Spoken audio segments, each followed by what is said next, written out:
Supreme court का एक important decision जिसने इकोसिस्टम को हिलाकर रख दिया है, जिसका ऑटोमेटिक मीनिंग ये है कि कुछ अच्छा ही हुआ होगा, considering op-eds are being rolled out, democracy खतरे में है, etcetera is being paraded. Anyway, so this judgment, which is popularly called the presidential reference judgment, is important from every point of view. And आपने इसकी headlines भी देखी होंगी, जिससे governor की पावर भी सेफ है, कॉन्स्टिट्यूशन भी सेफली इंटरप्रेट किया गया है और पॉलिटिकल प्रेशर टैक्टिक्स भी कंट्रोल में आ गए हैं. अप्रैल 2025 में सुप्रीम कोर्ट की 2 जज बेंच ने बोला था कि गवर्नर और प्रेसिडेंट को 3 मंथ्स के अंदर बिल्स पर डिसीजन लेना ही होगा. नहीं देंगे तो बिल डीम्ड असेंट माना जाएगा, मतलब बिल बिना रिप्लाई के भी पास हो जाएगा. लेकिन 20 नवंबर 2025 को कॉन्स्टिट्यूशन बेंच ने ये पूरा ऑर्डर ओवररूल कर दिया. सुप्रीम कोर्ट ने सीधा कह दिया साइलेंस इज नॉट असेंट. इस पूरी कंट्रोवर्सी की शुरुआत तब हुई जब प्रेसिडेंट द्रौपदी मुर्मू ने आर्टिकल 143 के अंदर 14 क्वेश्चन सुप्रीम कोर्ट को भेजे.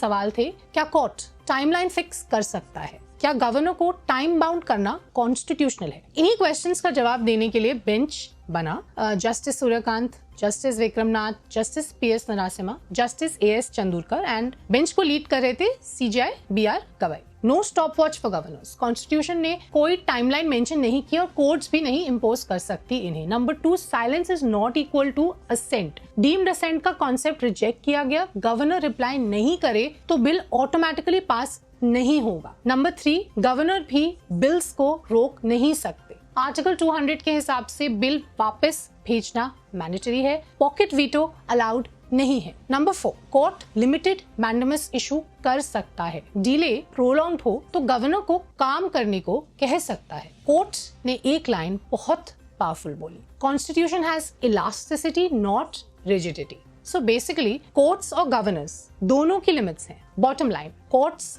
टाइमलाइंस नहीं बना सकते, गवर्नर्स इनडेफिनिट डिले नहीं कर सकते, साइलेंस असेंट नहीं है और फेडरल बैलेंस इंटैक्ट रहना चाहिए.